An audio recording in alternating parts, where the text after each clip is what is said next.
오늘 이 시간에는 복의 근원이라는 제목을 가지고 함께 하나님의 말씀을 나누려고 합니다. 창세기 12장 2절부터 3절까지 짧은 2절의 말씀이니까 우리 함께 한 목소리로 하나님의 말씀 읽도록 하겠습니다. 내가 너로 큰 민족을 이루고 내게 복을 주어 내 이름을 창대하게 하리니 너는 복이 될지라. 너를 축복하는 자에게는 내가 복을 내리고 너를 저주하는 자에게는 내가 저주하리니 땅의 모든 족속이 너로 말미암아 복을 얻을 것이니라 하신지라. 아멘. 아멘. 우리가 함께 읽은 본문을 아시는 분들도 많이 있겠지만 하나님께서 아브라함에게 주셨던 약속의 말씀입니다. 하나님께서는 아브라함을 처음으로 찾아오셨을 때 아브라함에게 너는 너의 고향과 친척과 아버지의 집을 떠나 내가 너에게 보여줄 땅으로 가라는 말씀을 하십니다. 자, 그러면서 그가 그렇게 떠나야만 하는 이유가 무엇인지를 설명하신 내용이 우리가 함께 읽은 본문의 내용입니다. 자, 그가 떠나야 했던 이유가 무엇입니까? 하나님께서 그로 하여금 큰 민족을 이루고 그의 이름을 창대하게 하실 것이기 때문이었습니다. 자, 그리고는 그에게 너는 복이 될지라 그 말씀을 하셨습니다. 자, 오늘 이 시간에는 특별히 그래서 이 말씀에 대해서 나누려고 합니다. 너는 복이 될지라. 또 어떤 버전에는 너는 복의 근원이 될지라. 자, 왜냐하면 이 말씀은 하나님께서 아브라함에게 주신 말씀이 아닌 오늘 우리 자리에서 예배하는 우리 한 사람 한 사람에게도 주시는 말씀이기 때문입니다. 자, 그렇다면 너는 복이 될지라 라고 말씀하실 때 이 말씀을 정확하게 이해할 필요가 있습니다. 자, 과연 복이 되는 것이 무엇인가? 자, 이 질문에 답을 하기 위해서는 먼저 아브라함이 복이 되기 위한 전제 조건이 있었음을 우리가 알아야 됩니다. 다시 이제 1절 말씀을 보면은요. 여호와께서 아브라함에게 이르시되 너는 너의 고향과 친척과 아버지의 집을 떠나 내가 내게 보여줄 땅으로 가라. 아브라함이 복이 되기 위한 전제 조건은 그가 하나님을 전적으로 신뢰하는 것이었습니다. 그의 고향과 친척과 아버지의 집을 떠난다는 것은 지금까지 그가 의지하고 살아왔던 것을 포기해야 한다는 것을 의미합니다. 자, 그리고 하나님께서는 그에게 내가 내게 보여줄 땅, 어디로 가라고 하신 것이 아니라 내가 내게 보여줄 땅으로 가라고 말씀하시며 이제부터는 전적으로 하나님만 의지하며 하나님만 신뢰하는 삶을 살아야 할 것을 말씀하신 것이었습니다. 자, 사실 이것이 우리가 흔히 말하는 신앙생활의 진짜 의미입니다. 교회를 다니는 게 신앙생활을 하는 게 아니라 신앙생활을 한다는 말은 내가 지금까지 의지하던 것들을 완전히 포기하고 이제부터는 하나님 한 분만을 전적으로 의지하고 하나님만을 신뢰하기로 결단하고 또 그렇게 사는 삶이 바로 신앙생활입니다. 자, 그래서 잠언 3장 5절이 말씀합니다. 너는 마음을 다하여 여호와를 신뢰하고 내 명철을 의지하지 말라. 자, 아브라함이 자신의 고향과 친척과 아버지의 집을 떠나 하나님께서 보여주실 땅으로 가기 위해서는 반드시 그가 마음을 다하여 여호와 하나님을 신뢰해야만 했습니다. 하나님을 신뢰하지 않고는 떠날 수 없는 길이었죠. 하나님을 신뢰하지 않고 자신의 명철을 의지해서만은 결코 떠날 수 없는 그런 길이었습니다. 자, 결국 그가 하나님을 의지하고 하나님을 신뢰했을 때 그는 복이 될 수 있었습니다. 자, 아브라함이 계속해서 갈대아 우르 땅에 남아서 살았다면 분명히 하나님의 음성을 들었지만 그 음성을 무시하고 난 됐습니다, 가지 않겠습니다 하고 그냥 그 고향에 남아 있었다면 그는 결코 큰 민족을 이루고 그의 이름이 창대하게 될 수가 없었습니다. 그러나 그가 하나님만을 의지하여 갈대아 우르 땅을 떠났기 때문에 그 자손들이 결국에는 큰 민족을 이룰 수가 있었고 그의 이름이 창대해져서 오늘날까지 정말 많은 사람들이 다 알고 있는 그 아브라함 이름, 믿음의 조상으로 남아있을 수 있게 되었습니다. 자, 그러니까 그가 하나님만을 의지하였을 때 그는 복이 되었다는 말입니다.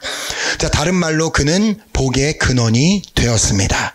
자, 이 복의 근원이 된다는 말의 의미가 무엇인지를 하나님께서는 친히 다음 절을 통해 말씀하여 주셨는데 3절에 보면 너를 축복하는 자에게는 내가 복을 내리고 너를 저주하는 자에게는 내가 저주하리니 땅의 모든 족속이 너로 말미암아 복을 얻을 것이라 하신지라.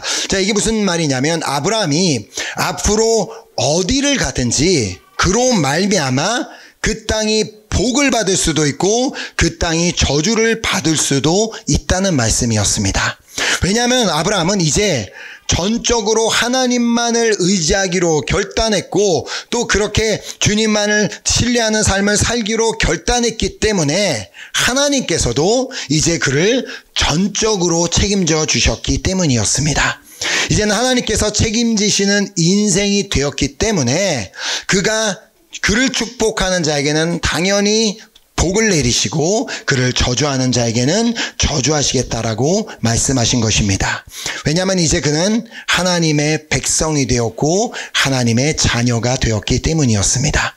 자, 여기서 우리는 이 말의 뜻을 잘 이해하는 것은 하나님께서 친히 아브라함을 저주하는 자를 저주하시겠다라고 말씀하셨기 때문에 아브라함은 더 이상 그 누구도 저주할 필요가 없었습니다.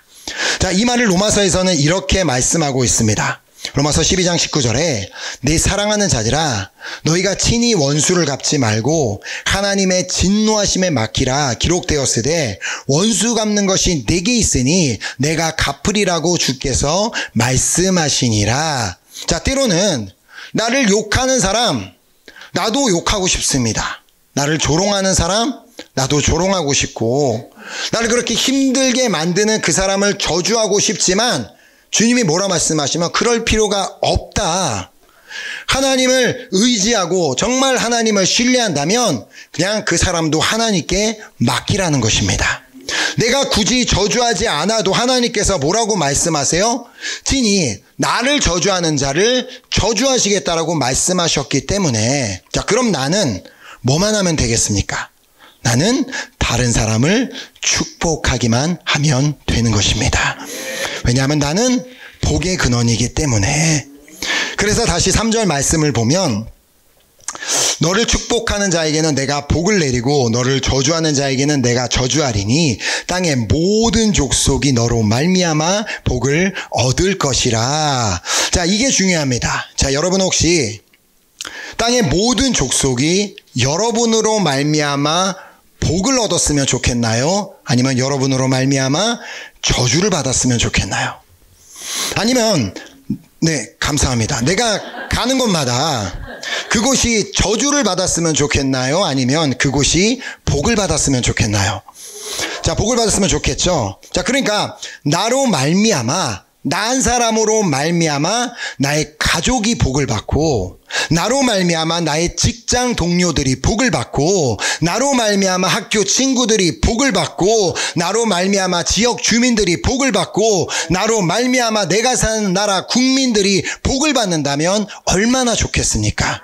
자, 또한 나로 말미암아 나의 교회 식구들이 복을 받는다면 이것이 우리에게 얼마나 큰 복이 될 수 있겠습니까? 자, 그러므로 내가 복의 근원임을 안다면 저주하는 것은 멈추고 여러분의 가족을 축복하시고 여러분의 교회 식구를 축복하시고 또 여러분의 직장 동료를 축복하시고 여러분의 학교 친구를 축복하시고 지역 주민들을 축복하시고 그 나라 국민들을 축복하시기 바랍니다. 왜냐하면 하나님께서는 아브라함에게 말씀하셨던 것처럼 우리 모두에게 땅의 모든 족속이 너로 말미암아 복을 얻을 것이라 라고 말씀하시기 때문입니다. 자, 이제 오늘부터 우리 모두의 언어가 이 축복의 언어가 되었으면 좋겠습니다. 이왕 입을 열어 한마디 말을 해도 다른 사람을 축복하는 말을 한다면 하나님께서는 그 말을 들으시고 기뻐하실 줄 믿습니다. 자, 그래서 하나님께서는 야고보서를 통해 우리에게 다음과 같이 말씀하십니다. 혀는 능히 길들일 사람이 없나니 쉬지 아니하는 악이요 죽이는 독이 가득한 것이라. 이것으로 우리가 주 아버지를 찬송하고 또 이것으로 하나님의 형상대로 지음을 받은 사람을 저주하나니 한 입에서 찬송과 저주가 나오는도다. 내 형제들아, 이것이 마땅하지 아니하니라. 샘이 한 구멍으로 어찌 단물과 쓴물을 내겠느냐. 오늘 이 말씀을 우리 모두가 새겨들어야 합니다. 한 입에서 찬송과 저주가 나오는도다. 내 형제들아, 이것이 마땅하지 아니하니라. 교회에 와서 분명히 입술로 찬양도 하고 분명히 입술로 기도도 하는데 어떻게 그 똑같은 입으로 다른 사람을 저주하는 말을 할 수가 있느냐라고 안타까운 마음으로 하나님께서 말씀하십니다. 결코 하나님의 형상대로 지음받은 사람을 함부로 저주하지 마시기 바랍니다. 자, 물론 누군가를 향해 진짜로 막 저주하는 말, 에이 죽어라, 이 망해라, 그러고 지옥에 나가라, 이런 말하는 분은 당연히 없으리라 믿습니다. 자, 그런데 다른 누군가에 대해서 함부로 하는 말, 뒤에서 막 함부로 얘기하고 그 사람에 대해서 막 판단하는 말하고 다른 사람을 막 지적하는 그런 말을 하면 이런 말들을 삼가라는 것입니다. 그 사람이 정말 저주받을 만한 사람이라면 하나님께서 친히 알아서 하실 것입니다. 그러니까 내 기분을 상하면서까지 내가 굳이 다른 사람을 애써 저주할 필요가 없다는 말입니다. 자, 오히려 뭐라고 예수님이 말씀하시냐면 축복하라. 그래서 누가복음 6장 28절에 보면 너희를 저주하는 자를 위하여 축복하며 너희를 모욕하는 자를 위하여 기도하라. 아멘. 자, 왜요? 왜냐하면 나는 복의 근원이기 때문에. 하나님은 나로 말미암아 땅의 모든 족속이 복을 얻기를 원하시기 때문에. 자, 그러므로 우리를 저주하는 자를 위하여 축복하며 우리를 모욕하는 자를 위하여 기도하는 우리 모두가 될 수 있기를 소망하며 축복합니다. 자, 누군가에게 한마디 말을 해도 이왕이면 좀 좋은 말, 축복하는 말을 해준다면 얼마나 좋겠습니까? 한마디 말을 해도 좀 칭찬해주고 위로해주고 격려해주고 이것이 정말 복의 근원으로 사는 것입니다. 자, 그런데 누군가가 와서 자신에게 막 힘든 그런 얘기를 내가 이런 일이 있었어라고 얘기하는데, 야, 너만 힘들어? 나도 힘들어, 임마. 이 세상 사람 다 힘들어. 니만 힘든 거 아니라고. 그러면 이렇게 얘기하는 게 과연 복의 근원으로 사는 것일까요? 아니면 그게 아니라 아이고 어떡해, 아이고 내가 들어도 이렇게 속상한데 넌 마음은 어떻겠니? 이런 한마디가 다른 사람이 복을 얻게 하는 말이 될 수가 있다는 것입니다. 또 좀 좋은 일이 생겨서 나에게 정말 이렇게 좋은 일이 생겼어 막 그러면은, 그런데 그걸 보면서 아이고 좋겠네, 그래 너 잘됐다, 그래 아이고 잘됐네, 그렇게 얘기하는 것과 와 듣는 나도 이렇게 좋은데 너는 얼마나 좋겠니? 라고 얘기하는 것, 과연 어떤 것이 복의 근원으로 할 수 있는 말이겠냐는 것입니다. 똑같은 상황에 똑같은 말을 해도 그 말이 저주의 말이 될 수가 있고 축복의 말이 될 수가 있다는 것입니다. 자, 베드로전서 3장 9절은 말합니다. 악을 악으로 욕을 욕으로 갚지 말고 도리어 복을 빌라. 이를 위하여 너희가 부르심을 받았으니 이는 복을 이어받게 하려 하심이라. 자, 우리가 무엇을 위하여 부르심을 받았다고 말씀하고 있어요? 복을 빌기 위해 부르심을 받았다. 다른 사람 흉보라고 부르심 받은 적 없고, 다른 사람 비난하라고 부르심 받은 적 없고, 다른 사람 욕하라고 부르심 받은 적 없다는 것입니다. 뭘 위해 부르심 받았다고요? 복을 빌기 위해서.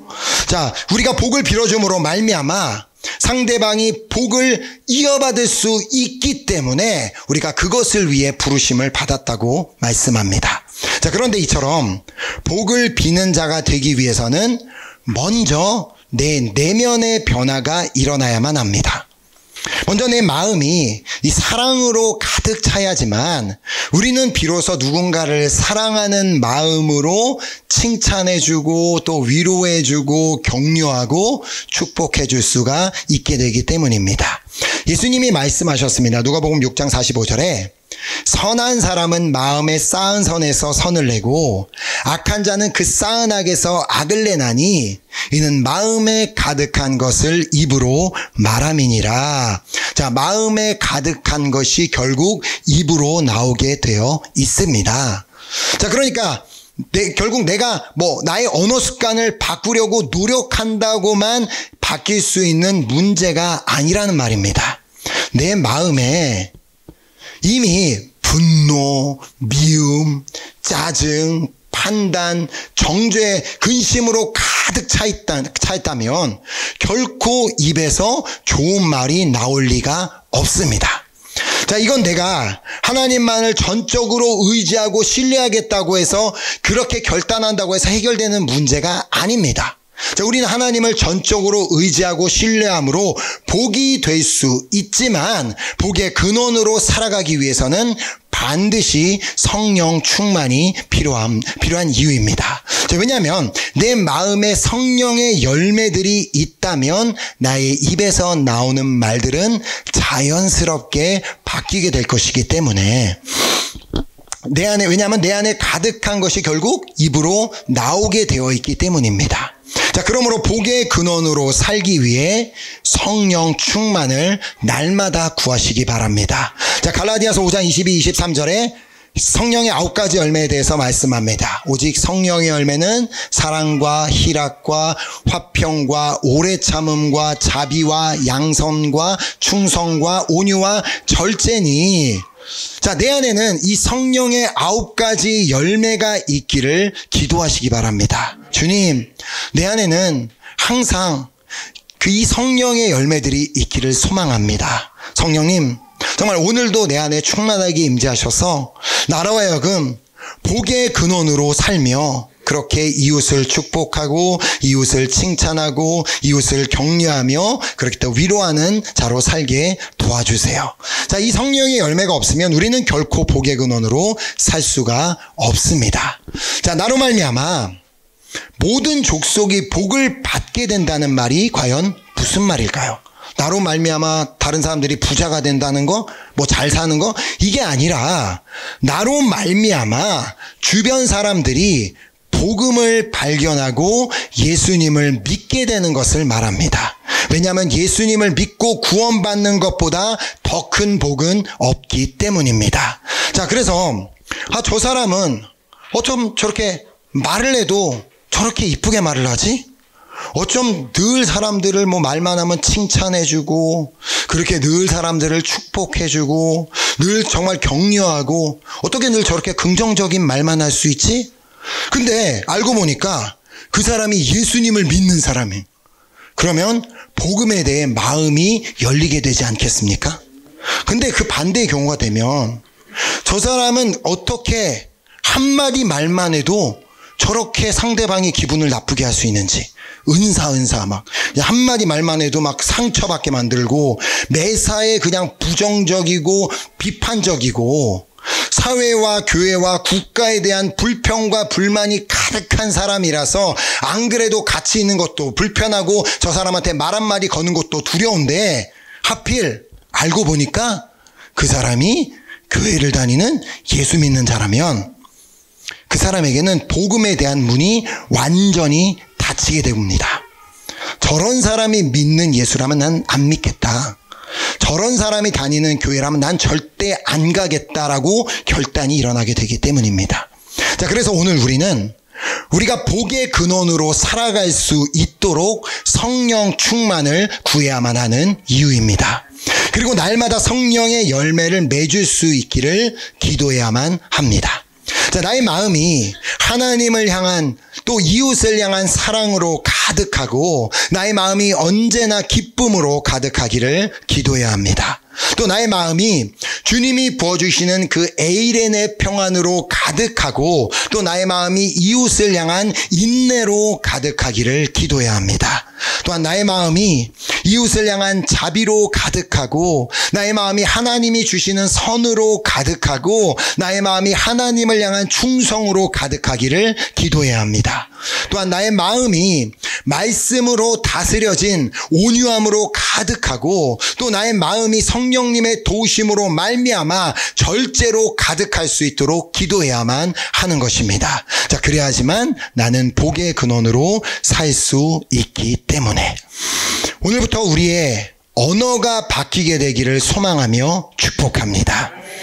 우리는 모두 다 복의 근원이기 때문에 내가 축복할 때 하나님께서는 그 축복하는 대상을 반드시 복을 주실 줄 믿습니다. 아멘. 근데 우리가 안타깝게도 누군가를 참 축복 못하고 칭찬을 못하는 이유가 우리가 그게 습관이 안 돼 있어서 이왕이면 남을 좀 이렇게 깎아내리는 말을 잘하고 좀 조롱하고 놀리는 말을 잘하지 다른 사람 올려주는 말을 잘 못합니다. 그래서 우리가 그걸 연습을 해야 되는데 한번 옆에 있는 분을 보면서 칭찬 한마디, 딱 칭찬 한마디만 옆에 있는 분을 보면서 하도록 하겠습니다. 칭찬. 거짓말은 하지 마시고.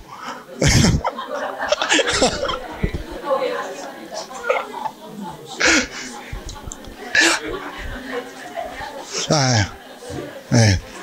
감사합니다.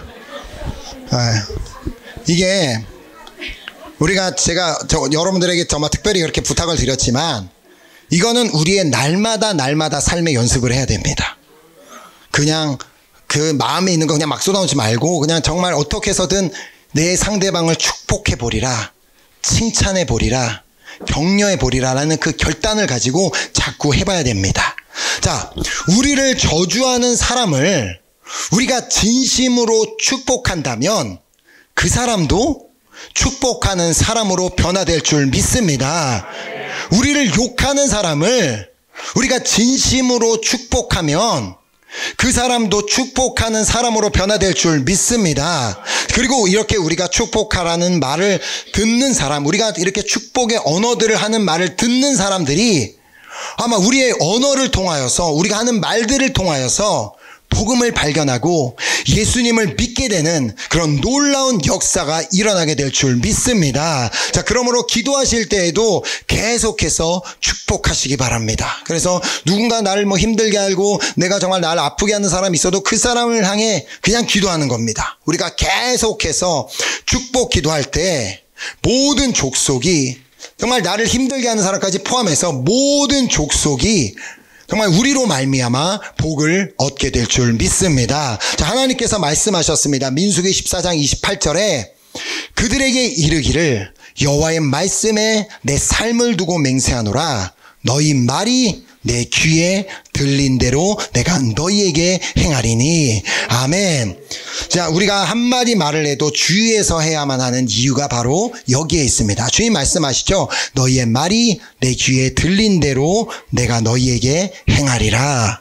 자, 그러므로 우리가 축복하는 그 대상이 정말 복을 받게 될 줄을 믿으신다면 그 사람이 복을 받을 만한 대상인지 아닌지 그건 우리에게 중요하지 않습니다. 우리가 복의 근원이고 하나님께서는 우리로 말미암아 모든 사람이 복을 받기를 원하시기 때문에 그 사람이 어떠한 대상이 어떤 사람이든 상관없이 계속해서 축복해 보시기 바랍니다. 자, 그리고 무엇보다 그 영혼이 주님을 만날 수 있도록 축복하시기 바랍니다.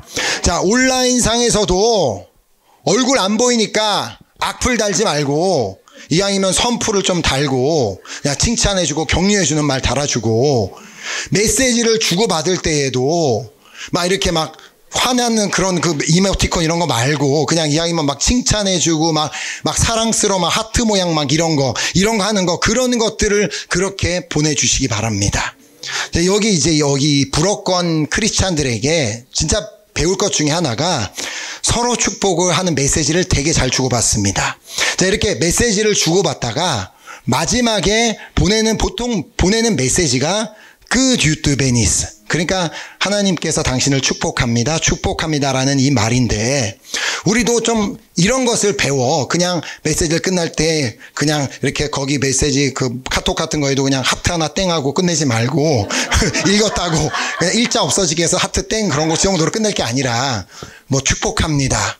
주님이 당신을 축복하십니다. 이렇게 한다면 받는 자가 비록 크리스찬이 아닌 사람이라 그래도 기분이 좋지 않겠습니까? 축복하는데 그거를 기분 나빠할 사람 아무도 없기 때문입니다. 이제 우리가 복의 근원이 되었음을 알기에 이 자리에 있는 우리 모두는 다 하나님을 의지하고 신뢰하기로 결단한 사람들입니다. 자, 그러니까 이제는 복의 근원으로서 이렇게 좀 남을 저주하던 것들 이제는 다 멈추고 계속해서 이웃들을 축복하고 또 축복하고 또 칭찬하고 또 격려하고 또 위로할 때 우리로 말미암아 모든 족속이 복을 얻게 되는 놀라운 역사가 일어나게 될 줄 믿습니다.